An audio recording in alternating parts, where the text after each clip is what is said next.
నమస్తే. ప్రస్తుతం మనతో పాటు సీనియర్ జర్నలిస్ట్ భరద్వాజ్ ఉన్నారు. ఆయనతో మాట్లాడదాం. నమస్తే సార్. నమస్తే. సార్, సురేష్ ప్రొడక్షన్ పెట్టి ఇవాళటికి 60 సంవత్సరాలు పూర్తి చేసుకుంది. సో దీని ప్రస్థానం ఎలా ఉండింది అండ్ రామానాయుడు గారి కృషి ఎంతవరకు పనిచేసిందంటారు? కృష్ణతో సినిమా చేయాల్సి ఉంది. కృష్ణని డేట్స్ అడిగాడు రాఘవేంద్రరావు డైరెక్టర్. అడిగితే ఆయన డేట్స్ ఇవ్వడానికి కొంత ఆలోచించాడు, టైం పడుతుంది అని. వీళ్ళేమో ఇమ్మీడియట్గా సినిమా ప్రారంభించాలి అనే మూడ్లో ఉన్నారు. అంతకు ముందు ఎప్పుడో ప్రామిస్ చేసి ఉన్నాడు ఆయన, మీకు సినిమా చేస్తాను అని. అప్పుడు తన కొడుకుని రంగంలోకి దింపాడు వెంకటేష్.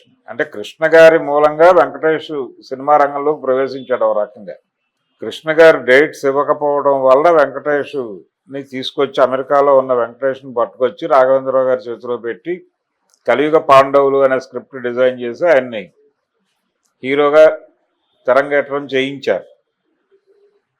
అట్లా మొదలైనటువంటి మధ్యలో ఆయన సాహసగాళ్ళు అంటే విజయ సురేష్ కంబైన్స్ అని వేరే బ్యానర్ ఒకటి ఉండేది.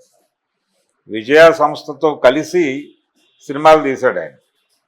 ఇది రాముడు భీముడు టైంలో ఆయన అడ్వైజ్ చేసినటువంటి కథతో తన సినిమా తీసి హిట్ కొట్టాను అనేటువంటి ఒక ఇది ఉండేది, ఒక గ్రాటిట్యూడ్ ఉండేది వాళ్ళ పట్ల, విజయ ప్రొడక్షన్స్ పట్ల. దాంతో దాని రీమేక్ హక్కులు నాగిరెడ్డి గారికి ఇచ్చాడు ఆయన. నాగిరెడ్డి గారు ఆ సినిమాని తమిళ్లో ఎంజీఆర్తో తీశాడు, ఎంగవీటి పెళ్ళయ్య అని. అది సినిమా పెద్ద హిట్ అక్కడ తమిళ్లో. అదే సినిమాని దిలీప్ కుమార్తో రామౌర్ షామన్ తీశారు హిందీలో, అది పెద్ద హిట్. ఆ తర్వాత ఇదే లైన్స్లో, అంటే అందులో ఎన్టీఆర్ చేసిన క్యారెక్టర్ రాముడు భీముడు పాత్రలనే ఒకవేళ ఇది లేడీ అయితే ఎలా ఉంటుంది అని చిన్న ట్విస్ట్ చేసి సిప్పి గారు సీతావర్ గీత అని తీశాడు, అది పెద్ద హిట్.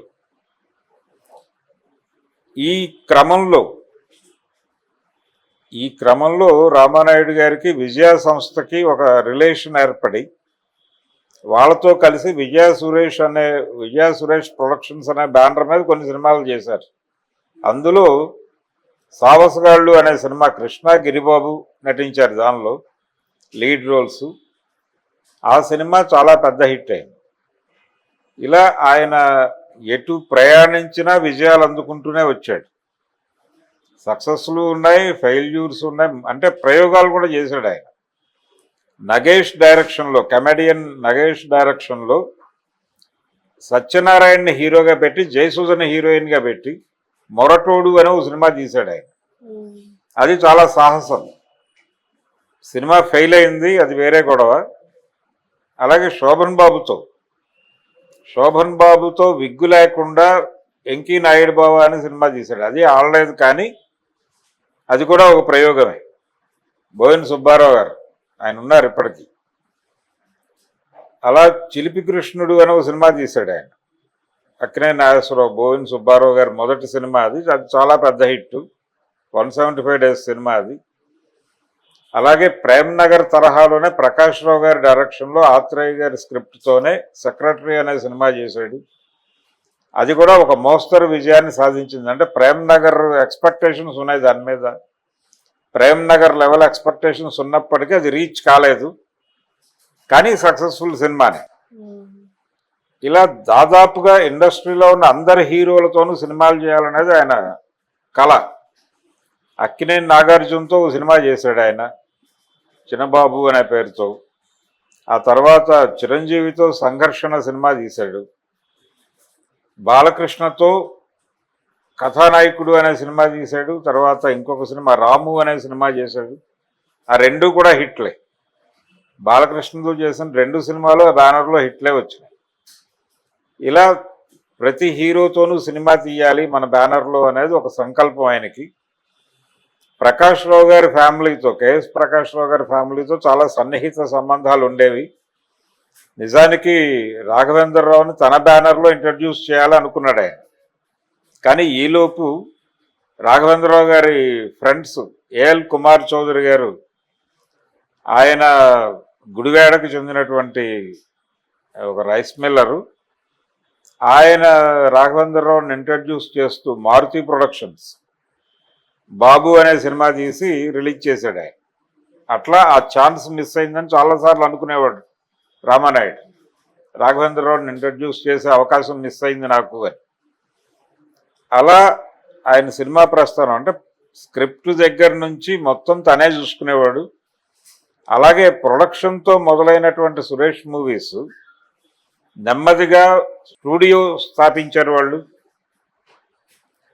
స్టూడియో నిర్మాణము, దీంతో పాటు నవయుగ డిస్ట్రిబ్యూషన్లో ఉండేవి వీళ్ళ సినిమాలన్నీ. నవయుగ వైండప్ అయినప్పుడు అంటే భాగస్వాముల మధ్య గొడవలతో నవయుగ క్లోజ్ అయింది. క్లోజ్ అవ్వగానే ఈయన ఇమ్మీడియట్గా తన డిస్ట్రిబ్యూషన్ కంపెనీ ప్రారంభించి నవయుగ నెట్వర్క్ మొత్తాన్ని ఈయన టేక్ ఓవర్ చేశాడు.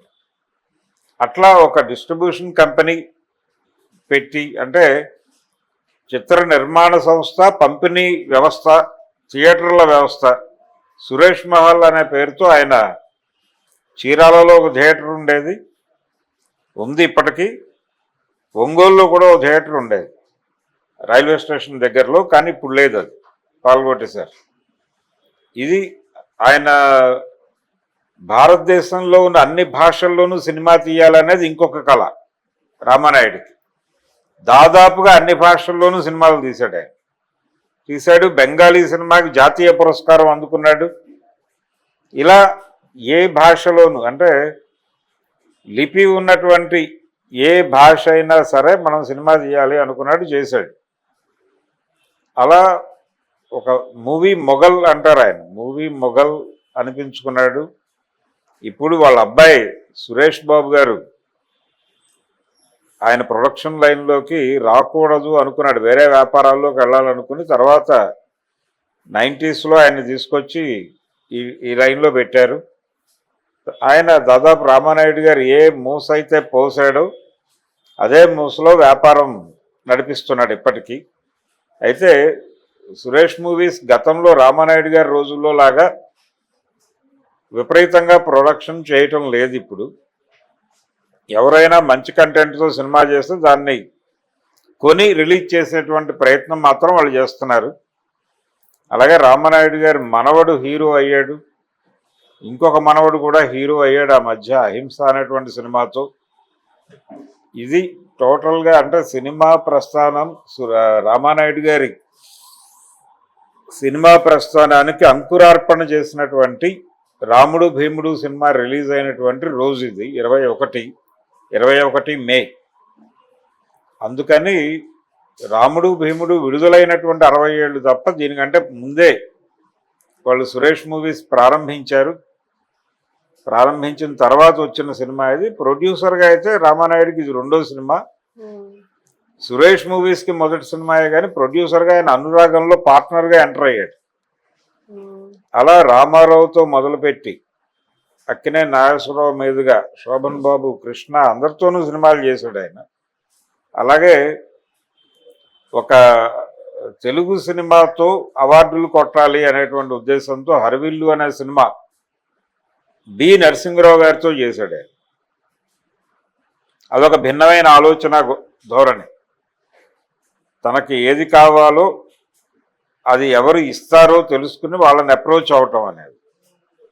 ఇది టోటల్గా రామానాయుడి ప్రస్థానం. అలాగే సురేష్ మూవీస్ ప్రస్థానం సినిమా పరిశ్రమకు సంబంధించి తెలుగులో ఆ రోజుల్లో చాలా అంటే రెగ్యులర్ హిట్స్ ఇచ్చినటువంటి బ్యానర్స్ కొన్ని ఉండేవి, పర్మనెంట్ బ్యానర్స్ హీరోలకి. రామారావు గారికి కొన్ని పర్మనెంట్ బ్యానర్స్ ఉండేవి, అంటే దేవి ప్రొడక్షన్స్ ఇలాంటివి. అలాగే మిద్దే జగన్నాథరావు గారి కంపెనీ విజయ ప్రొడక్షన్స్, ఇవన్నీ రామారావు గారితోనే తీసేవాళ్ళు. అక్కినేని నాగేశ్వరరావు గారికి కొన్ని కంపెనీలు ఉండేవి. ప్రేమ్ నగర్ తర్వాత సురేష్ మూవీస్ ఒక రకంగా నాగేశ్వరరావు గారి కంపెనీగా మారింది. అంటే తులాభారం తర్వాత మళ్ళీ రామారావు గారు ఆ బ్యానర్లో యాక్ట్ చేయలేదు. తులాభారమే చివరి సినిమా, 2 సినిమాలు మాత్రమే చేశాడు ఆయన, రాముడు భీముడు, తులాభారం. ఆ 2 హిట్స్ తర్వాత ఇంకొక సినిమా స్త్రీ జన్మ అనే సినిమా కూడా చేశాడు. కృష్ణ తమ్ముడుగా నటించాడు ఆయన ఆ సినిమాలో. ప్రకాష్ రావు గారే డైరెక్టర్. అంతవరకే. ఆ తర్వాత ఆయన మళ్ళీ సురేష్ మూవీస్లోకి రాలేదు. అట్లా అక్కినేని నాగేశ్వరరావు గారి పర్మనెంట్ బ్యానర్ లాగా అనిపించేది. అన్నపూర్ణతో పాటు సురేష్ మూవీస్, అలాగే అదే టైంలో జగపతి ఆర్ట్స్ నుంచి విబి రాజేంద్ర ప్రసాద్ గారు ఒక పోటీ ఇచ్చేవాడు ఈయనకి ప్రొడ్యూసర్గా. ఆయన హిట్ కొట్టడం, దాన్ని మించి హిట్ కొట్టాలని ఈయన ప్రయత్నం చేయటం. దసరా బుల్లోడిని మించి సినిమా తీయాలని ప్రేమ్నగర్ తీయటం ఈయన. ఇలా ఒక సక్సెస్ఫుల్ జర్నీ రామానాయుడు గారిది. ఆ తర్వాత రాజకీయాల్లోకి వచ్చాడు ఆయన, తెలుగుదేశం పార్టీలో చేరాడు, గెలిచాడు ఆయన. తర్వాత అదే సీటుకి పురంధేశ్వర్ గారు పోటీ చేసి గెలిచారు. గెలిచినప్పుడు ఆయన ఒక మాట అన్నాడు, నేను ఓడిపోతే సీటు మా ఇంట్లోనే ఉంది కదా అని. అంటే చెంచురామయ్య గారు ఈయనకి బ్రదర్ అవుతాడు, ఆయన కోడలు ఈవిడ. కాబట్టి నేను ఓడిపోతే పోవచ్చు కానీ సీటు మా ఇంట్లోనే ఉంది కదా అనేవాడు ఆయన. అట్లా రామానాయుడు గారిది పొలిటికల్గా కూడా, అంటే ఒకే టర్మ్ చేశాడు ఆయన, తర్వాత చేయలే, చాలు నాకు ఇది అనుకున్నాడు. అలా ఒక సక్సెస్ఫుల్ జర్నీ, 60 ఏళ్ళు కంప్లీట్ అవ్వటం. ఎన్టీ రామారావు గారు మొదటిసారి ద్విపాత్రాభినయం చేసినటువంటి, ఆయన మొదటిసారి చేసినవన్నీ సక్సెస్ అయ్యి. ఆయన మొదటి కలర్ సినిమా లవకుశ పెద్ద హిట్, పౌరాణిక కలర్ సినిమా. అలాగే రామారావు గారి మొదటి సాంఘిక రంగుల సినిమా దేశోద్ధారకులు చాలా పెద్ద హిట్. ఆయన మొదటి స్కోప్ సినిమా అడవిరాముడు చాలా పెద్ద హిట్. అలాగే ఈ డేట్లో అంటే లవకుశ సినిమా విడుదలైన రోజు, అలాగే దేశోద్ధారకులు విడుదలైన రోజు, అదే రోజున ఆయన పార్టీ అనౌన్స్ చేశాడు తర్వాత, మార్చి 29. అది కూడా చాలా పెద్ద సక్సెస్ తెలుగుదేశం. అట్లా ఎన్టీఆర్తో జర్నీ ప్రారంభించిన రామానాయుడు గారిది కూడా సక్సెస్ఫుల్గా నడిచింది కెరియర్. ఇప్పుడు పెద్ద సామ్రాజ్యం ఏర్పాటు చేశారు వాళ్ళు. ఇప్పుడు ఒక రకంగా ఆయనకు ఒక డ్రీమ్ ఉండేది, హాలీవుడ్లో కూడా ఒక సినిమా చేయాలి అని. అది మన వాళ్ళు ఏమైనా నెరవేరుస్తారేమో చూడాలి. Okay sir, thank you. Thank you.